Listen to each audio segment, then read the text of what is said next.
Pessoal, estamos com mais um episódio da série Pense Digital e hoje com um especialista em sistema de segurança de aviação, né, também professor, palestrante, instrutor de simulações de negociação e ameaças imediatas e assimétricas do grupo GRI, né, Geraldo Mendonça, entendeu?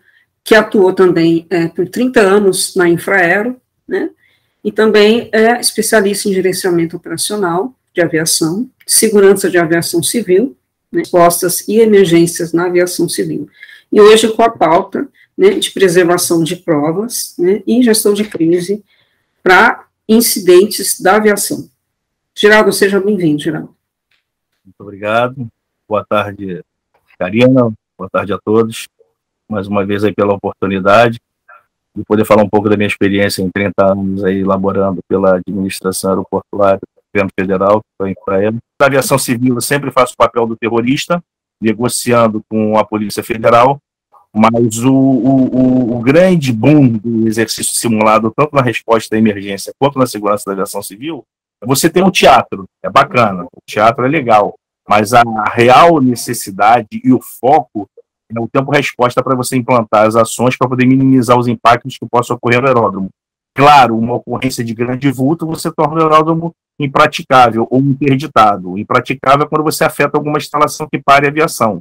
E interditado é quando você tem um grande evento. Eu posso citar Rio+20, que eu participei incisivamente com os outros supervisores de aeroporto, porque na Infraero eu fui galgando cargos de comissão, de confiança, e o supervisor ele respondia pelo superintendente fora do horário administrativo. O aeroporto estava tudo na mão dele, ou seja, era macro. Você coordenava e interagia com todas as áreas. Quando eles não resolviam, chamavam você para ir lá e resolver isso. E você interagia tanto com as empresas aéreas quanto os órgãos públicos, Polícia, Receita, Anvisa, Vigiagro, Polícia Militar, Guarda Municipal, Polícia Civil. Exatamente o que eu queria. Conglomerado para você poder minimizar os impactos. Isso para grandes eventos também, Copa do Mundo, Rio+20, Jornada Mundial da Juventude, Pan-Americano, Paralimpíadas, Olimpíadas. Então você... esse tipo de evento, pessoa que quer prejudicar, ele vai na comunicação e na locomoção, né? Sim, e na parte de segurança da aviação civil, ele é muito abrangente. Por quê? Porque você tem um apoderamento ilícito de aeronave, você tem ameaça de bomba, você tem o tumulto. Coisas que a pessoa não sabe, né? Então, aí é que está o legal da entrevista, por isso que eu quis, porque aí você vai falar como que você age para...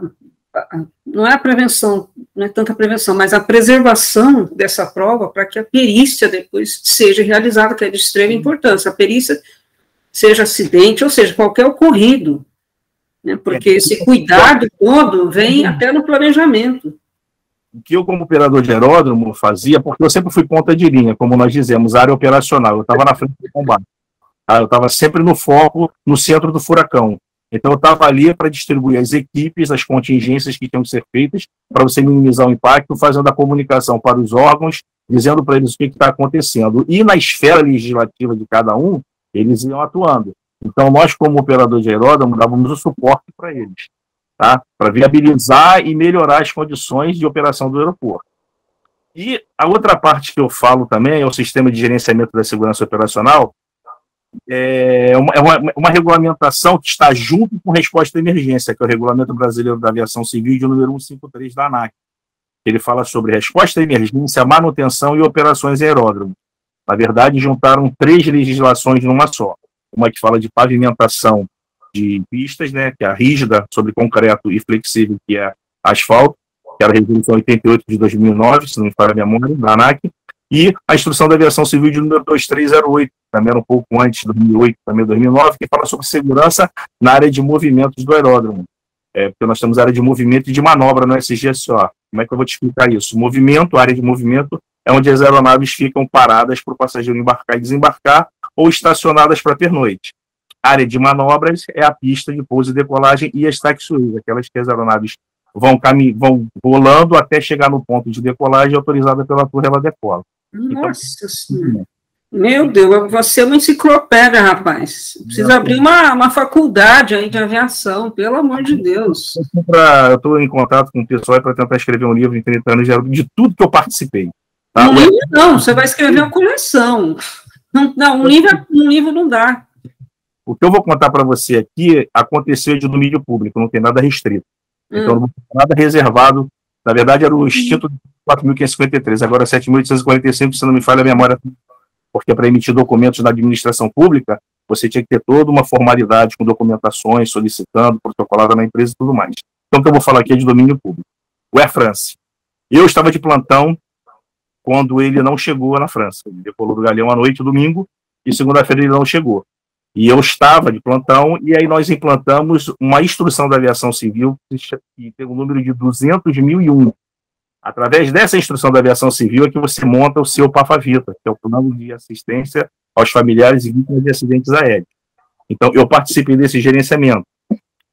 Acidentes aéreos e incidentes aéreos. Eu tive, esse daqui não é de domínio público, eu vou contar o milagre, como nós dizemos aqui, mas não vou contar o santo.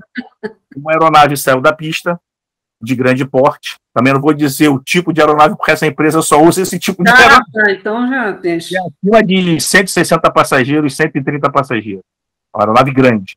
Então ela saiu da pista, ficou com um trem de pouso de nariz na área gramada e um trem de pouso central esquerdo na grama. E estava chovendo. E conforme a chuva caía, a grama com peso ela ia descendo. Então nós gerenciamos, essa pista ficou momentaneamente interditada, ela não ficou impraticável, ela foi interditada por causa desse evento, mas tinha uma outra pista no aeroporto que as aeronaves podiam pousar e decolar, e nós gerenciamos essa situação rapidamente para poder desobstruir essa pista e liberar essa aeronave, que foi levada para um hangar para ter uma avaliação técnica. No Air France já é complicado, por quê? Porque ele caiu.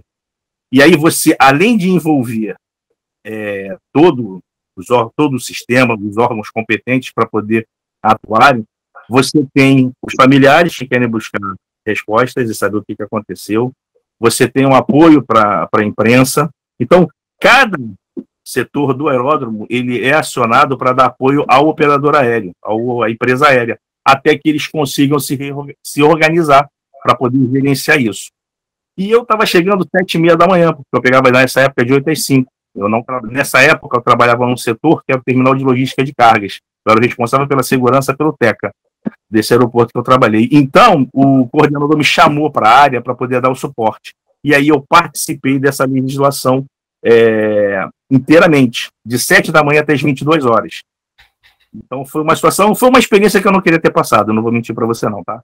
Porque é uma experiência que é trágica, claro, e você vê familiares, você às vezes tenta se colocar no lugar daquela pessoa, mas você não consegue, você não está passando por isso, mas você fica muito solidário, você fica muito consternado com aquilo, e você tenta dar um maior apoio da melhor maneira possível para tentar minimizar a dor, que não tem como minimizar um familiar perdido.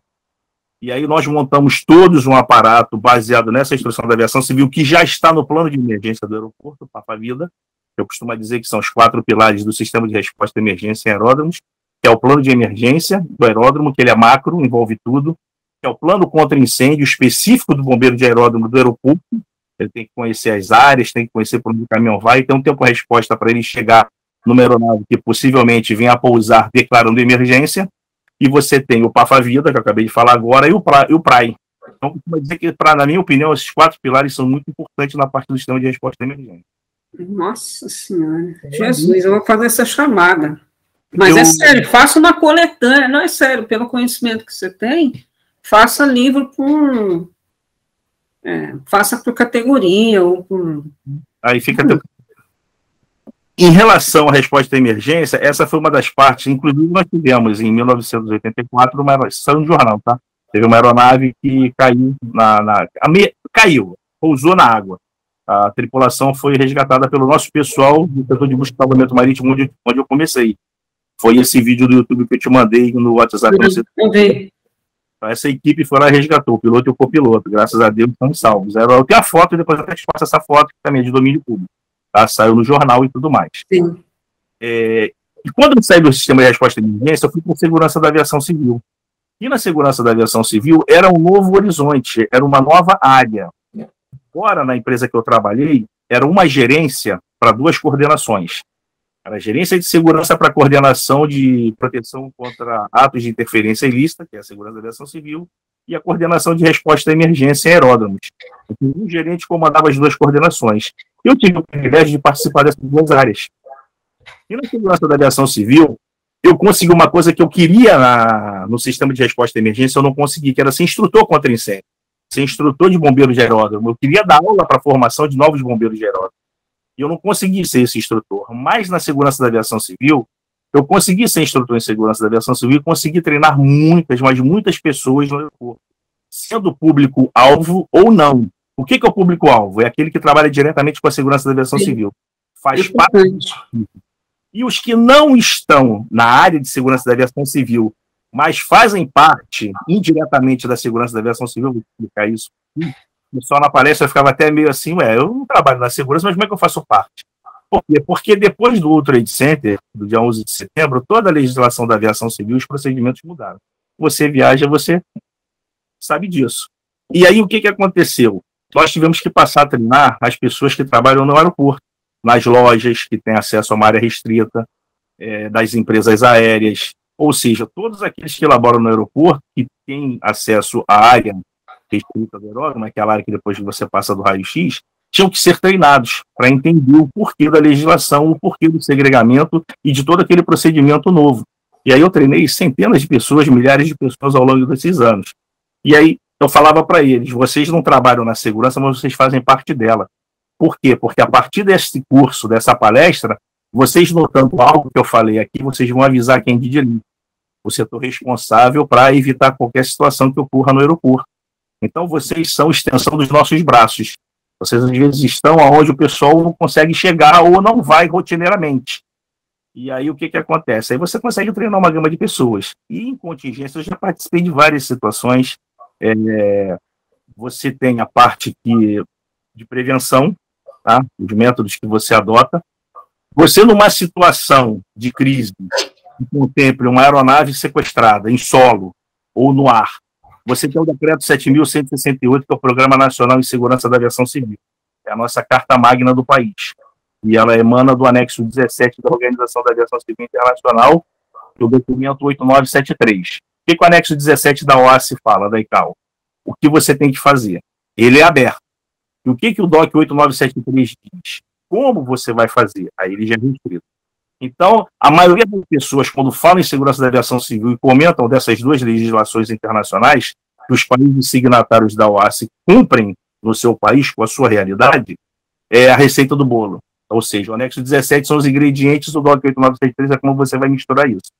Trazendo para a realidade do teu país, no caso o Brasil, a ANAC vai e elabora esse Programa Nacional de Segurança da Aviação Civil em acordo com as operadoras de aeródromo, as operadoras aéreas, Polícia Federal, que Polícia de Portos e Costas, Aeroportos e Fronteiras são eles, a Anvisa, a Vigiagro, os órgãos de segurança pública e os outros órgãos do governo, Ministério das Relações Exteriores, embaixadas, enfim, participam desse conglomerado para elaborar essa legislação.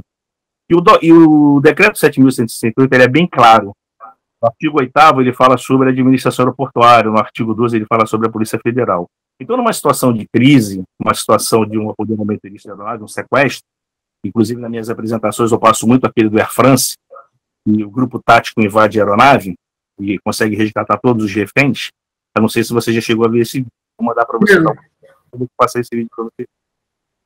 O que acontece? Existem grupos para poder gerenciar essa crise. Isso tudo está no decreto 7.168, de 5 de maio de 2010, é aberto ao público no site da ANAC ou no planalto.gov. Então você tem 5 grupos para poder gerenciar essa crise na segurança da aviação civil.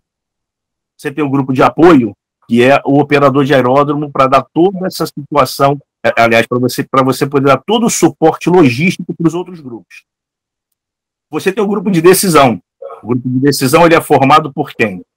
Pela autoridade do país, que é a Polícia Federal, a Agência Nacional de Aviação Civil, o detentor do patrimônio, que no caso é a empresa aérea, estou falando de aeronave, tá? Porque você pode ter ilícito no escritório da companhia aérea. O World Trade Center é um exemplo que foi fora do aeroporto, instalações fora do aeroporto. A primeira vez que uma aeronave civil foi usada como bomba. Então, o World Trade Center é um exemplo clássico disso. Tá? O grupo de decisão, tá? Porque vão decidir o que vai acontecer. O grupo operacional, que dá esse apoio entre o grupo de decisão e o grupo de negociadores. o grupo de negociadores, peritos da Polícia Federal, especialistas da Polícia Federal, ou até mesmo de outros órgãos, se forem solicitados, pode ter psicólogo, psiquiatra, enfim, a Polícia Federal define isso, porque no caso, esses 5 grupos, é ela que supervisiona, e o 5º grupo, que é o grupo tático. Eu costumo dizer que nós temos o círculo interno, que é a aeronave, o mediano e o externo. Porque você tem imprensa, você tem um monte de coisa, você tem que dar satisfação, você tem que passar as informações, mas isso quem faz são os órgãos competentes. Fundamentado, a base fundamentada. Então, são eles que passam essas informações. O operador de aeródromo, ele dá o suporte para todos esses órgãos, todos esses setores poderem gerenciar da melhor maneira possível essa crise. E, através disso, você começa a desenrolar todo o processo de negociação, de negociadores, grupo operacional, grupo tático, grupo de decisão. O grupo tático recebe a informação do grupo de decisão, se vai invadir a aeronave, se não vai invadir a aeronave, então isso tudo faz parte do contexto. Isso está descrito a partir do artigo 247 até o 275 do decreto 7.168. Por que eu estou falando isso? Porque eu acabei de te dizer aeronave no solo, mas você tem aeronave no ar também, no espaço, voando, orbitando, como a gente fala. Então, a partir do artigo 263 desse decreto, ele diz o quê? A aeronave que tiver apoderada ilicitamente, eles startam o código 7.500. A partir do momento que o piloto bota 7.500 no transponder da aeronave, isso está aberto também. Tanto que tem o filme 7.500, não sei se você já viu. Já ouviu falar? Então, o 7.500 é um filme justamente disso. 2 entram na cabine para tomar essa poder da aeronave. É um bom filme para quem gosta de participar disso, de estudar isso, como eu sempre participo. E aí, o que acontece nisso? Ela está voando, o comandante colocou esse transponder. Então, ela está sobrevoando o nosso espaço aéreo. O controle de tráfego aéreo, ele é o responsável por gerenciar essa aeronave, tá? Acompanhar ela para pouso no aeródromo. Então, quando ela vem para pouso no aeródromo, o que acontece? A contingência desse aeródromo que ela vai montar, vai pousar, já está montada. Ela tem que ir para uma posição definida pelo operador de aeródromo da Polícia Federal para poder gerenciar toda essa crise, toda essa negociação. E como é que isso é feito aqui no Brasil? A nossa extensão territorial, eu sempre falo isso nas minhas apresentações, desenho até no flipchart disso. Eu chamo de favela, né? O Birajara, eu chamo de doutor Birajara Favela. Já temos um longo tempo aí junto aí. Então, o que eu falo? Que o espaço aéreo, o nosso território brasileiro, ele possui 8.511.965 km² de extensão territorial. Mas ele tem uma área sobre o mar da nossa jurisdição. E aí, esse espaço aéreo todo perfaz um total de 22 milhões de quilômetros quadrados sendo monitorados pelo DSEA.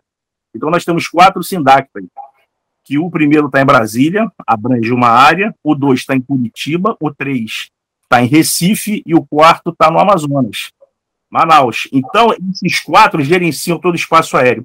Se a aeronave vai pousar, beleza, o DSEA vai controlando, o controle de tráfego aéreo daquela localidade vai monitorando a aeronave para pousar. Caso ela não tenha intenção de pouso no nosso país, ele monitora até ela sair da nossa jurisdição e entrar no outro espaço aéreo. Então, na parte do ilícito, a minha área é montar contingência embaixo. A aeronave está chegando, quantos minutos para pouso? Qual a posição melhor para colocar? Tal local. Os recursos externos, isso é importante. Porque numa emergência aeronáutica concomitantemente com apoderamento ilícito, pode se tornar uma emergência aeronáutica também. Você viu o voo... Ai, meu Deus do céu. Eu esqueci do filme sobre o World Trade Center da United, eu esqueci o nome do voo. Ah, sim, do 11 de setembro. A aeronave caiu. Se ela já está numa reta final de pouso e eles conseguem entrar na cabine, a aeronave derrapa, faz uma excursão de pista. Você tem tanto sistema de resposta de emergência de prontidão. Então não é porque é um ilícito, você tem que botar todos os elos reunidos ali naquilo. E recursos externos são importantes. Por que os recursos externos são importantes? Porque depende da categoria do teu aeródromo, vamos dizer, um aeroporto de categoria 10, internacional grande, você tem uma quantidade X de carro contra incêndio, uma condição X de carro de resgate e socorro, de chefe de equipe. Então você tem todo um aparato para montar, para gerenciar a crise naquele teu aeroporto. Por quê? Porque ele é de categoria 10, então ele pega a aeronave de categoria Charlie, C, Delta, Eco, 747-800, até o Antonov 225 poderia pousar em certo aeroporto aqui, ou 124, quer dizer, aeronaves de grande porte. Então você que está no solo, você tem que prover meios para isso, para poder gerenciar. Então, por isso que a gerência de segurança, junto com a coordenação de resposta à emergência, estão juntas nisso daí. que é justamente uma para auxiliar a outra. Você, num apoderamento ilícito, você pode ter uma emergência, então você tem que estar com o seu pessoal bem definido ali, com as suas atribuições através do PLEM e do Programa de Segurança Aeroportuário, porque na parte de emergência você tem o PLEM, na parte de segurança da aviação civil você tem o PSA, que é o Programa de Segurança Aeroportuário. Ali define todas as ações, um apoderamento ilícito no solo, no ar, ameaça de bomba no solo, ameaça de bomba no ar, tumultos, greves, enfim, você tem toda a parte N situações de segurança aeroportuária e quem você vai acionar para isso. E quem, no horário administrativo ou fora do horário administrativo, que vai implantar um setor que é de suma importância para gerenciar isso, que é o COI, é o Centro de Operações de Emergência. Esse Centro de Operações de Emergência, ele é dotado de instalações para poder abrigar todos esses grupos que eu te falei, com exceto o grupo tático, que fica no loco. Agora, os outros grupos, eles se reúnem no COI, que é o Centro de Operações de Emergência. Quando há a indicação positiva do alvo, que chamamos de IPA, está no decreto 7.168 também, então, esses grupos se reúnem para poder... Você é bem atuante na parte tática e operacional. Então, a gente tem, a nível de preservação de prova, né, em perícia, no caso de incidente, no sistema de aviação que a gente fala, é cabine, enfim, qualquer coisa, qualquer evidência informática, né, de aviação, a gente fala de torre, a gente fala de câmera dentro do aeroporto, fora, dentro do avião, a gente fala dos dados informáticos mesmo, a famosa caixa preta, né, e do planejamento até a parte final, né, caso ocorra um acidente, é muito importante, né. Então, a nível de preservação de prova, quais os procedimentos, né, de atuação dessa especialidade, né, que você tem, né, que ajude numa investigação de acidente aéreo? Bom, na minha área de atuação e experiência, eu já peguei algumas situações e quando ocorre isso, você tem que chamar o órgão de segurança do aeroporto. E no caso dos aeroportos que eu trabalhei, a Polícia Federal. Você isola a área e a Polícia Federal vem. E ela vem através do perito dela, ou os órgãos competentes que ela aciona, ou os que mais vierem para poder fazer toda aquela avaliação, dependendo da situação. No caso do acidente aeronáutico, o CENIPA vai investigar isso, os restos da aeronave eles ficam preservados. E a investigação policial também é feita. É como eu te falei no início. Após o CENIPA emitir o laudo, e que não tem tempo, tá? E a polícia, ou o órgão de segurança, ou o órgão investigativo, der o aval, a partir do momento que acaba tudo isso, aí você pode remover os destroços da aeronave. Mas aí geralmente é o operador de aeródromo, porque ele que é o detentor do patrimônio. O operador aéreo só entra quando solicitado isso daí. Tá? E quando que é solicitado? Ele pode entrar com auxílio, tanto que nós, na parte operacional, tínhamos endereços de empresas que tinham caminhões muncos para 10, 20, 30, 40, 50 toneladas, caso fosse necessário. Esse caso que eu te contei, da excursão de pista da aeronave, graças a Deus não houve danos no trem de pouso, a aeronave não precisou de um caminhão munk desses bem grande, o recovery kit, como falam, que é específico para remover a aeronave, porque também tem um determinado tempo para ele chegar no aeródromo, porque parece que são poucos aqui no Brasil, então um ou dois aeródromos é que tem, então ele é deslocado para isso. Então, nós tivemos a felicidade de ninguém se machucou, não aconteceu nada, mas a aeronave saiu da pista e era de grande porte, e nós tivemos que remover, mas da nossa maneira, junto com o engenheiro do operador aéreo. Tá? O engenheiro da empresa aérea estava lá. Então, ele é que comandava como é que ia fazer para tirar e tudo. Nós estávamos dando apoio e suporte naquele local para, o mais rápido possível, tirar a aeronave dali. E, graças a Deus, nós conseguimos e ela foi rebocada para o hangar, não teve maiores problemas, aí, tecnicamente, ela foi avaliada. Mas, nesse caso, eu já peguei situações em certos aeroportos que as pessoas faleceram na via de serviço, e aí você tem que isolar a área. Nós estamos falando de equipamento, tá? Mas eu posso te falar mais algumas coisas, que também é um gerenciamento muito grande. Então você tem todo o procedimento, você aciona o órgão de polícia, eles vão lá, eles isolam a área, eles vão chamar a perícia vai entrar, aí Polícia Federal, Polícia Civil, dependendo se vai autorizar a Polícia Civil a entrar ou não vai, isso fica a critério deles. Nós, como os operadores de aeródromo, nós damos só o apoio necessário para essa situação, nesse sentido. E na aeronave também, nós interditamos a pista, a partir do momento que está em consonância com o operador de aeródromo e os órgãos do governo, ou os competentes para poder fazer isso daí. Você mencionou de ameaças internacionais, como terrorismo, como, não sei, até a nível de loucura mesmo, né? Porque você está com uma pessoa, sei lá, que não está bem na altura, né? Até mesmo você ter a ciência disso antes da decolagem, você tem que ter tomadas de decisão aí. No caso, seria a sua área. Né? Aí já falo a nível de inteligência também, isso é um tipo de inteligência, né? É uma situação muito delicada, que inclusive é foco de várias lives que eu estou participando, passageiro indisciplinado. Você tem várias situações nessa área. Você tem o que aconteceu com o World Trade Center em 11 de setembro, que foi intencional, né, os terroristas se apoderaram daquela aeronave, depois mudou toda a legislação, mas atualmente você tem isso, você tem que prevenir quanto a isso, com os meios necessários de inspeção de segurança para evitar que uma aeronave ou põe em risco os passageiros, tripulantes, ou até o bem patrimonial. Mas você tem pessoas também que surtam dentro da aeronave. Mas o problema não é o surto em si. Sim. A pessoa está doente, a pessoa tem um problema, eu concordo, vamos tratar com respeito, com dignidade, que ela está com problema mental. Mas nós temos que lembrar também que em voo, uma pessoa dessa abre uma porta daquela, nossa, tem vidas que vão embora, por causa de uma pessoa que naquele momento está incapaz. Eu não sou advogado não, minha esposa que é da área do direito, mas eu acredito que uma pessoa surtada, ela já está incapaz, ela está fora de si.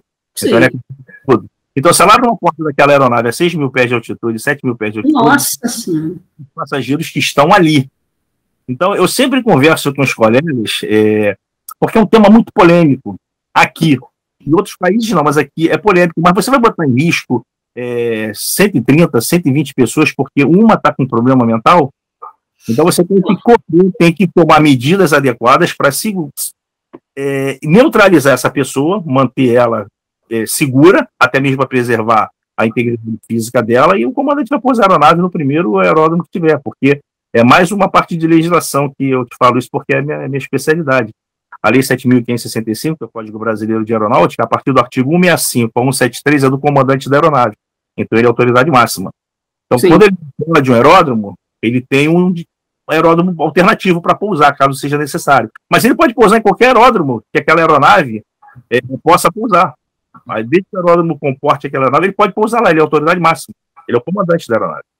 Ele é responsável por ela, pelos bens dela e pelos passageiros. Então, vamos supor, ele decola aqui do Rio de Janeiro com destino a Recife. Mas o aeroporto de alternativa dele é São Paulo. Mas se ele quiser pousar no Espírito Santo, ele vai pousar. Vai pedir autorização e vai pousar, vai declarar a emergência e pronto. Porque na emergência em aeronave você tem dois tipos, que é o PAM-PAM e o Mayday. O PAM-PAM é alguma situação a bordo, uma falha no equipamento, um passageiro desse. O Mayday é quando ele já vai para o desastre. Quando ele mete no rádio Mayday, Mayday, que é o código 7500, Mayday, Mayday, então você já pode, teu bombeiro já vai ter intervenção imediata. Ou seja, ele para no ponto, ele tem 3 minutos para chegar até a aeronave e lançar o jato. Então, quando o comandante declara Mayday, ele tem 3 minutos para sair da base e até o local. E o primeiro jato do esguicho do canhão do caminhão do CCI, né, do carro contra incêndio, para a aeronave. Então, ele tem 3 minutos para isso. E os demais recursos, até 4 minutos para chegar condicionado. Isso está no RBAC 153. Então, nesse caso do passageiro indisciplinado, que é diferente do que surtou, tem pessoas que têm síndrome do pânico, que estão lá dentro do avião tranquilo, quando pum, pum, pum, tranca as portas que a aeronave começa a se movimentar, ele começa como se fosse uma claustrofobia. Eu não sou médico, psiquiatra, psicólogo, mas eles podem dizer, mas eu já participei de várias coisas dessas. Eu falei disso aí exatamente porque a nível de investigação, a gente tem a questão de desinteligência, que é o que você está citando aí. Uhum. A gente tem a questão de desinteligência em momento de crise, que esse é um deles que você falou, né? Então, e a questão da perícia também, né? Então, a gente tem a questão de desinteligência e avião, eu já vi pessoas sendo retiradas porque brigou, porque é um momento delicado. Teve um momento delicado também, você está falando de passageiro que surta, aí nós estamos falando de disciplinado, né, aqueles mais agressivos. Eu trabalhei muito na época da gripe suína. Sim. Qual era o procedimento? A aeronave vinha, o passageiro começava a tossir, a ficar vermelho, a frio, que eram os primeiros sintomas. O que acontecia? O comandante avisava a torre avisava ao aeroporto. O aeroporto tem COI. E aí as equipes de solo se mobilizavam, a Anvisa era avisada, essa aeronave era colocada numa posição remota, não de passarela, e escada não encostava e as portas não eram abertas até a equipe da Anvisa chegar. Então, era um dos procedimentos também, numa situação de crise, que não foi uma pandemia, né, teve umas áreas específicas aqui no Brasil, mas eu participei incisivamente dessa situação. Então, eu ficava na escuta sempre, e daqui a pouco acionava, voo tal, tantos passageiros, previsão de pouso tantos minutos, vai para a posição tal. E aí você, na equipe de solo, se organizava, ia atrás dos órgãos, né, no caso era a Anvisa, para poder informar e eles poderem ir para o local. Então, você fazia parte, como que o comandante, ele, além da Lei 7.565, ele tem que comunicar a enfermidade dentro da aeronave, ou qualquer coisa suspeita. Isso está no Código Penal também, se não me falha a memória, artigo 269, se não me falha a memória. Porque eu estava muito ligado a isso, por causa das instruções que eu ministrava também. Então, nesse caso, aí sim, aí você tem essa situação aí no caso de enfermidade a bordo da aeronave. A gente tem transporte térreo, né, tem trem, ônibus, carro, a gente tem transporte submarino, a gente tem no ar, avião, helicóptero, jato, e a gente tem no mar. Desses 4 que eu citei, qual que é o mais delicado na gestão de crise? Mais delicado numa gestão de crise depende. O terrorista, quando viu na aviação, viu que é um pouco complicado na minha área, por quê? Porque quando eles perceberam que o avião era um meio mais rápido para eles se locomoverem, a melhor maneira deles dominarem as pessoas, e todo mundo à vista, você imagina dentro de de uma aeronave aí com 160 passageiros. Tá? Rendido, né? Fica rendido. Aquele charutão. Aí você tem 4 terroristas dentro dele, 2 na frente e 2 atrás. Você controlou aquilo, todo mundo ali. Você conseguiu controlar todo mundo ali. E dali ele pode decolar e ir para a área que ele quiser, para o local que ele quiser. E dependendo da aeronave, bandeira de outro país, é a extensão do território. Então você ainda tem aquele país para afetar. Aí você, na parte do terrorismo, tem religião, você tem político, aí você tem na parte do terrorismo financeiro, você tem a pessoa com problema mental, como aconteceu em Goiânia, saiu na televisão, o cara pegou uma aeronave, ele foi no aeroclube, de pequeno porte, ele e o filho rodando, caiu no estacionamento do shopping, morreu ele e a criança. Então, tem certas situações que acontecem que aí você tem que ver. É como você organizar um evento, você tem um público-alvo. Vamos lá, aeroporto. Embarque de time de futebol para um campeonato mundial para a final. É um tipo de público que você vai ter que gerenciar aquele tumulto. Vai chegar todo mundo lá. Você tem um evento religioso de grande vulto mundial, que o mundo todo vem. É um outro tipo de público. Então, a tua parte de segurança, não que você vá afrouxar, mas você tem que verificar o teu público-alvo para você poder implantar a tua segurança nisso daí. Você tem um grupo, vamos supor, um evento de música no teu país, de grande magnitude em um determinado estado. E aí todo mundo vem para cá. Então você tem que adequar a tua equipe àquele tipo de público-alvo. Lembrando que não é porque o público-alvo um é diferente do outro que não vai haver.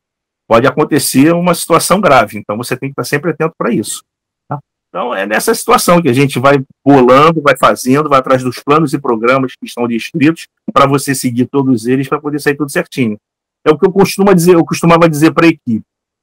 No papel está tudo muito bonitinho, mas na hora que a situação brada, que vem aquela nuvem, vem aquela onda gigantesca, eu sou ser humano.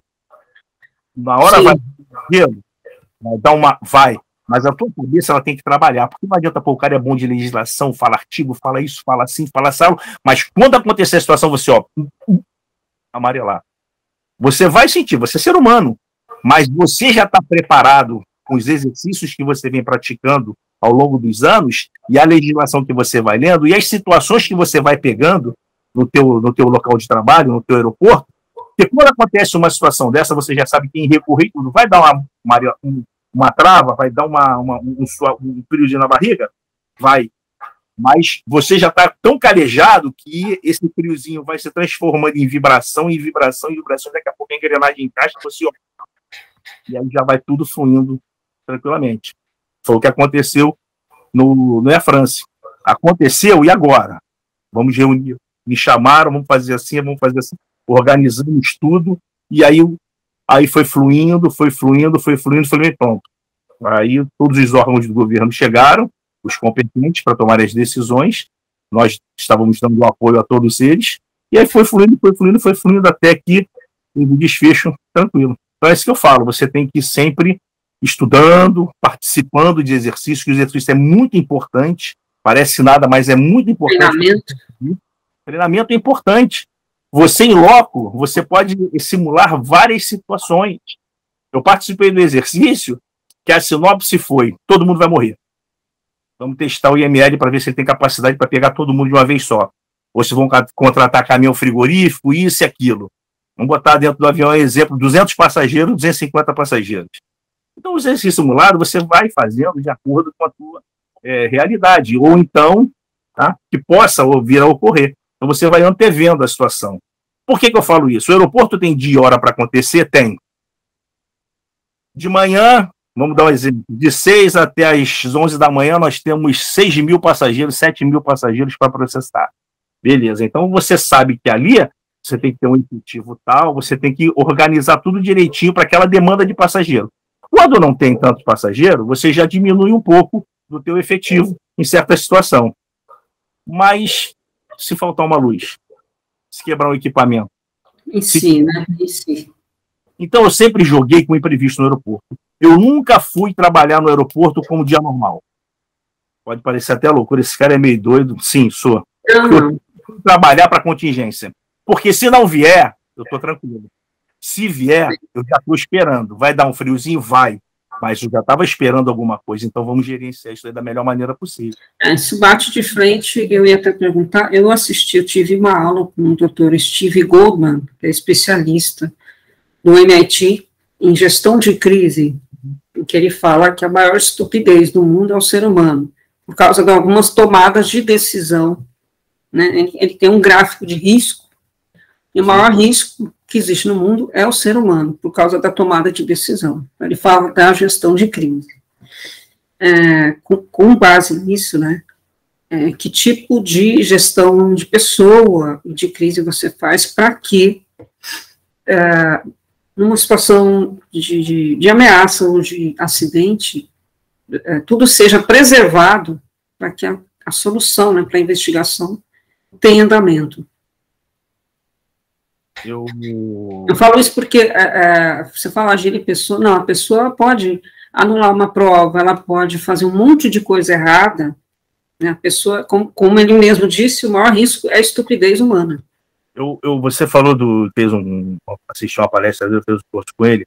Eu tive a honra e o prazer de fazer um curso com o escritório antiterrorismo norte-americano, eles vieram aqui no Brasil, eram 2 instrutores, Mr. Lee e Mrs. Lin, 2 senhores, e uma senhora. Ele foi do exército, foi da polícia, se aposentou e estava trabalhando para esse órgão lá do governo americano. E ela é professora de criminologia nos Estados Unidos, foi policial também, e também estava trabalhando para esse órgão do governo lá nos Estados Unidos. O marido dela é engenheiro aeronáutico, especialidade em asa rotativa com helicóptero. E eles estavam falando, eu conversei muito com ela, me deu muito material quando ela soube que eu era instrutor em segurança da aviação civil, ela me deu muito materialmente guardado até hoje. É uma coisa fantástica, tem até as fotos com eles aqui.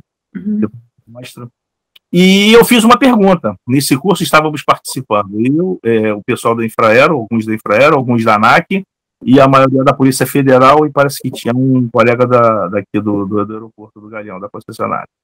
E eu fiz 2 perguntas para ele, na realidade, 2 em uma. Eu levantei o braço, aí ele não, eu falei: Mr. Lee, quando você estiver... Olha só a tomada de decisão, você acabou de falar agora.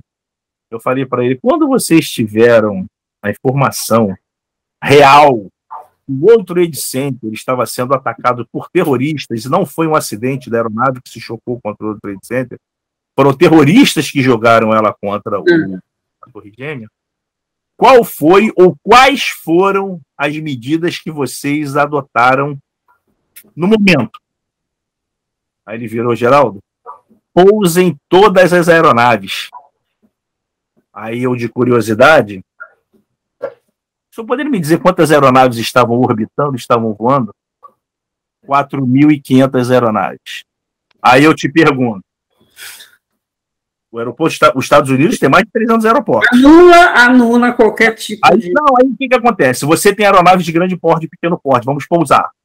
Aí vai pousar onde? Aí vai começar a pedir autorização, e vai começando tem que pousar todo mundo. E foi pousando. O voo daqui tinha que pousar lá, o voo daqui tinha que pousar lá. E o que aconteceu? Isso modificou toda a parte de legislação da aviação civil, segurança e estrutura de aeronaves. Existia um regulamento brasileiro de homologação aeronáutica aqui no Brasil, que era o RBHA, Regulamento Brasileiro de Homologação, 92. Depois passou a ser o 93 Alfa, fazendo as alterações, e por fim culminou no 93. Eu tenho isso guardado comigo, a ANAC tirou do site. E o que ele dizia no prefácio dele?